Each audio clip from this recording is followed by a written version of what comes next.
But anyway, I think that's it, David. David, what you doing? A couple things. I wanted to talk about a game that I just finished, Doom. I just played Doom on the PC. Remember, I'm getting through all the Steam Summer Sale games that I bought. Is that the game based on that rock movie? Yeah, it's based... Okay, first of all, let's talk about that for a second. the big friendly giant Yeah, that's gun. Yeah, exactly. Yeah. Big Am I getting friendly those gun. mixed up? No, the ending of that movie is hilarious. I wish they did that. The FPS scene? Yeah, the FPS scene Yeah, is great. terrible. Okay, so this Doom came out this year. Bethesda and id. It is a lot of fun. It is definitely a throwback to when did they come out? Like 93? It's weird. I'm like playing Pokemon and Doom. It's weird. We're back. Exactly. It's like, what's going on? It's a lot of fun because it has that quick twitch first person shooter. Enemy spawn. There's a room full of enemies. You jump around, platforming. It's like Quake. I love that. I love that. So much fun. The animations are brutal. You get like the giant chainsaw and you can cut people in half. Yeah. So and the bad guys are, and there's like little. It's a huge homage to the original. Like they even like the guys, the flying red heads that spit out things. When you used to hit them, they were like meow, meow, meow, meow. That sound effect is still in. Really? When you do That's it. Yeah, cool. and it's way out of place because it's like super weird. The story is paper thin. But what is his name again? John Carmack. Carmack. I was reading something about this, and he was saying, well, a story in a Doom game is like a story in a porn movie. Like it could be there, but it's not really necessary. That's not why people come to watch it. Yeah, exactly. Right? So that was too easy of a joke right there. Phrasing. Yeah, exactly. Anyways, it's definitely like you ever play like the Serious Sam Quake Arena. Yeah, I don't like any of these games. Oh, see, anyway. I enjoy them because it's a refreshing to just have a game where it's like I just want to just go crazy with all these crazy guns. We played Serious Sam at I think one of the latest ones, with the aliens and stuff, at a LAN party one time. It was just not good. I don't like the super fast. I don't like that. It's super like Fast-paced. I'm sweting. It's intense. My eyeballs hurt because I don't blink. Sweating. No, because it's intense, and they have like the best like rock music they play. Actually, what's that thing called where you put the audio in was it seismograph? Not a seismograph. Where you can like see the visualization of the song. If you do that with all the Doom tracks, it has a pentagram 666 pentagram in cool. the audio. That's cool.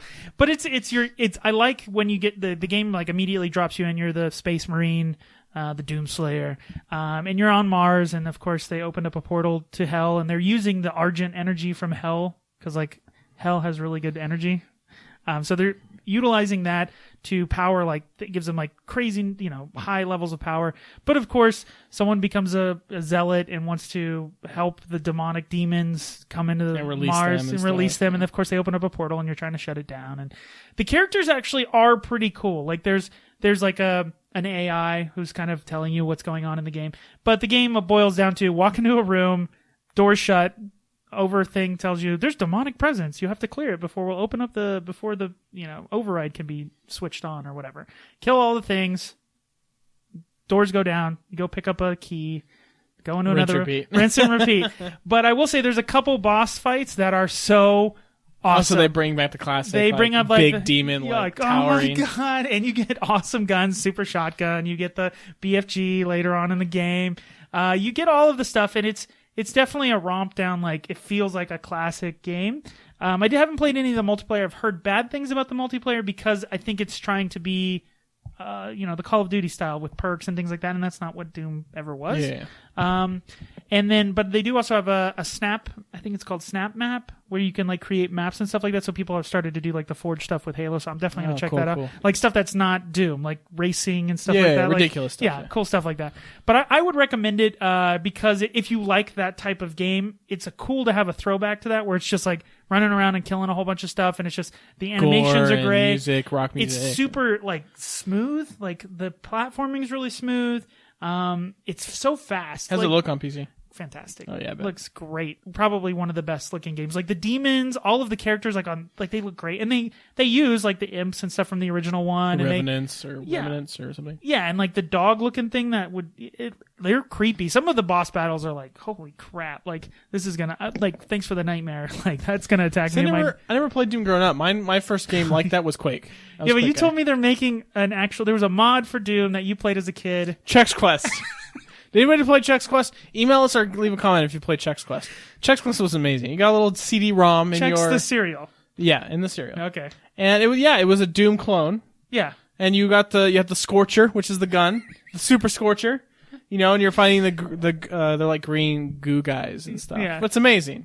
That was my first Doom game. But no, it was essentially because there was with Doom, any violent video game back in the early 90s, there was a big backlash from every parent on the planet. Yeah, my first foray into that was Quake. That was my thing. Right. So it was after Doom. But yeah, it's fun to play those games because there's not many of them around anymore, especially that are given this AAA polish.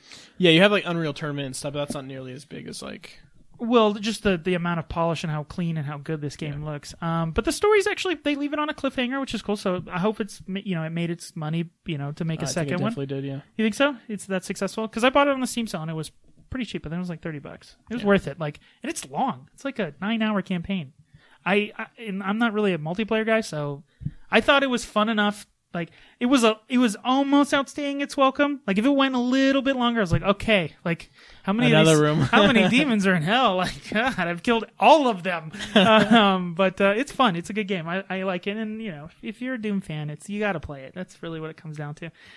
Okay, so the other things that I did, I played a new board game. What else? Surprise! It's called Quadropolis, and I have the box right here. So for our YouTube fans, they can actually see the box. So this is a city building game. It's 2 to 4 players. And what's actually really cool about the game... Oh, holy crap. It's the demon dogs from hell. No, in this game, it's a city building game where what's unique about it is you've played... Remember we talked about Between Two Cities? I think we actually reviewed it. It kind of looks like that. Yeah, so you're building cities. There's all the players have their own 4x4 grid. Where they build their city. You're your own mayor of your city, and you're putting these city tiles, these building tiles, into your city. And certain buildings want to be next to certain other buildings, so at the end of the game you get points. So things like, the shops want to be near the factories, and the factories want to be near the harbors, and you want to try to make your apartment buildings as tall as possible. So that's all kind of a traditional game. Lots of games have done that. What kind of sets this apart is how you get the tiles. In most games, you do a thing where there's a common area where you can buy and they'll get cheaper. Like the drafting thing. Like a drafting thing. Yeah. This one is, there's actually, in the center of the table, there's a 5x5 grid. And you flip over tiles randomly for each round. There's 4 rounds. And then each player has 4 architects. And essentially what the architects look like is an arrow. It's a cardboard tile that has an arrow, and you have them numbered 1, 2, 3, 4. Okay. And so what you do is you point it at a row or a column that you want to get a tile, and then whatever number is on your architects. Let's say you have, let's say we're at the top left of the 5x5, and you put a 2 pointing down in the first column. Then you'll actually count down from where your arrow's pointing 1, 2 spots, and you take that tile. Okay. That's pretty straightforward. The thing is that no one can put their architect on top of yours. So you've kind of claimed that whole row, that whole column, but the row could go this way, right? Right. Or they could go from the opposite side of the bottom of the board and shoot up through the column and grab one. But your city has different columns and rows that are numbered too. 1, 2, 3, 4 columns and 1, 2, 3, 4 rows. So whatever architect you use to go buy a tile, you have to then put it in either your 2 column or your 2 row. Oh, interesting. So your architect doesn't only pick your building tile, but it also dictates where it's going to end up in your city that you're building. Right. So it's kind of this cool Rubik's Cube thing, because constantly what we were doing is I know I want that tile, but how do I get it in this spot? Do I go to the left? Do I go to the right? Do I go to the bottom? When you're trying to use your architects. And then there's also a functionality of certain buildings give you certain resources. And what's really different about this game, I've already explained one difference. Another difference is, remember I talked about, if this is next to this, and if this is as tall as it is, at the end of the game, those buildings have to be, they're called activated. You have to provide them with a certain resource at the end of the game. If you don't, then they don't get any points. So you're balancing building your city in the correct kind of puzzle, and you're also managing resources to make sure at the end of the game you have enough. And if you have a surplus, you get negative points for that. The idea is they say it's have the exact amount. Yeah, you don't want inhabitants that's homeless people and pollution, because it's energy and population is what you're gathering through it. I know it kind of sounds complicated as far as my explanation, but I've pretty much explained everything. It is a lot of fun, and it's actually very easy to play. It's one of those games As soon as we did the first one, you'd be like, I get it. Okay. But then you start going, okay, I know I want the factory on this row because I need to put it in my third column on my city. So how do I do that?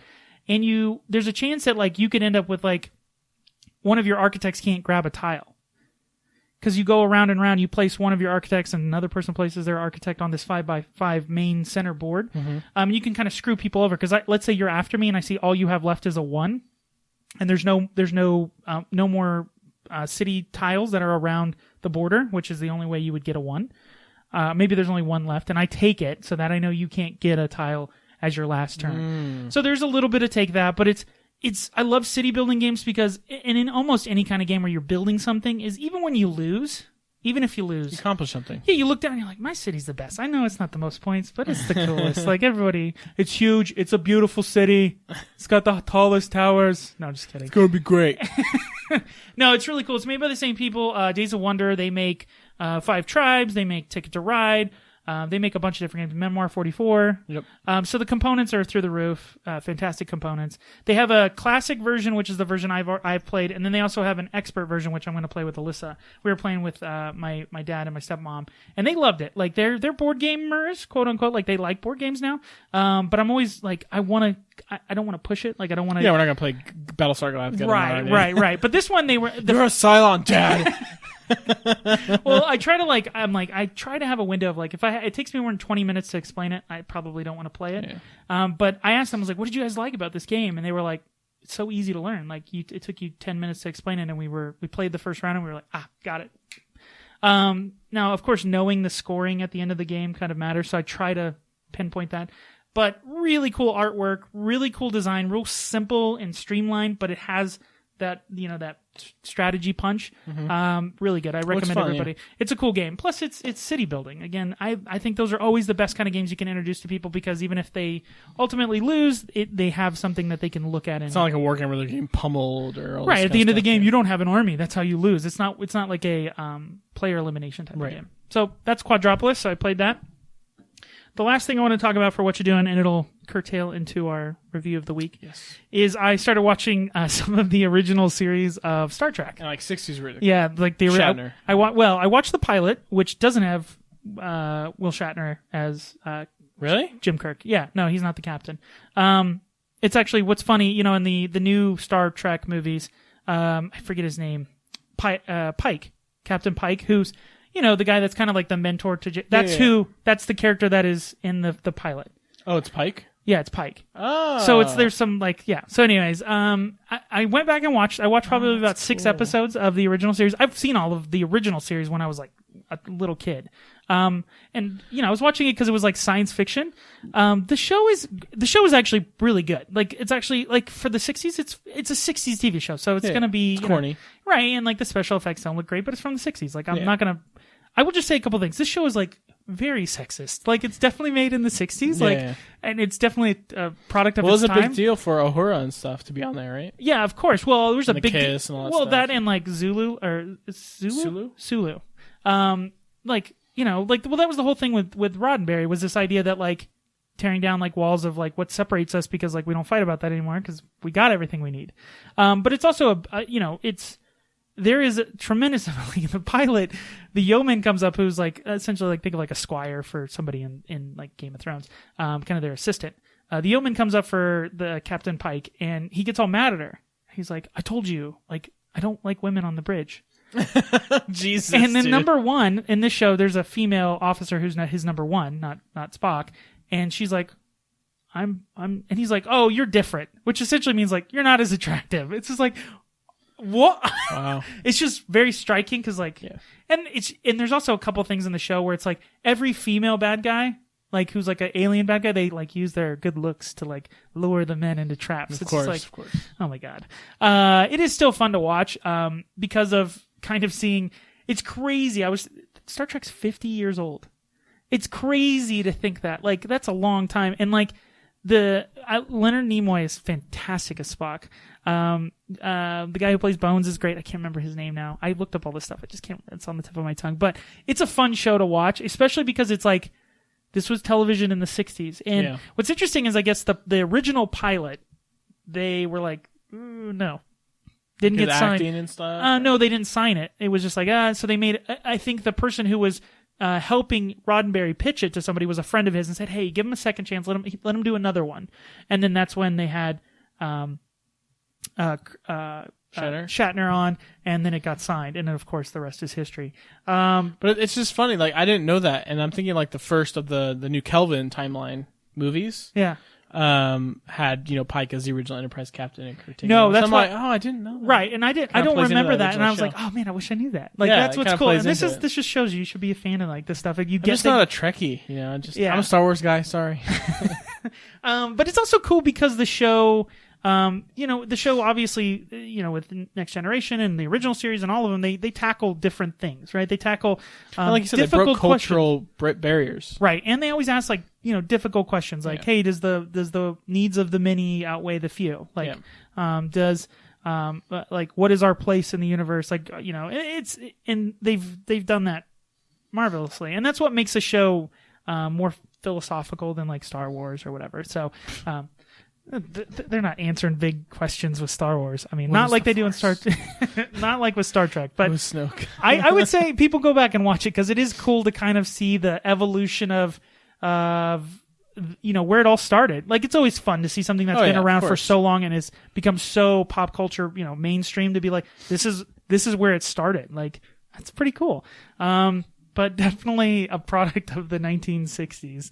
For sure. It's just super weird. Okay, so leading into... Yeah, so that's our segue into our standard review. This week, we both went and saw the new movie, Star Trek... Beyond.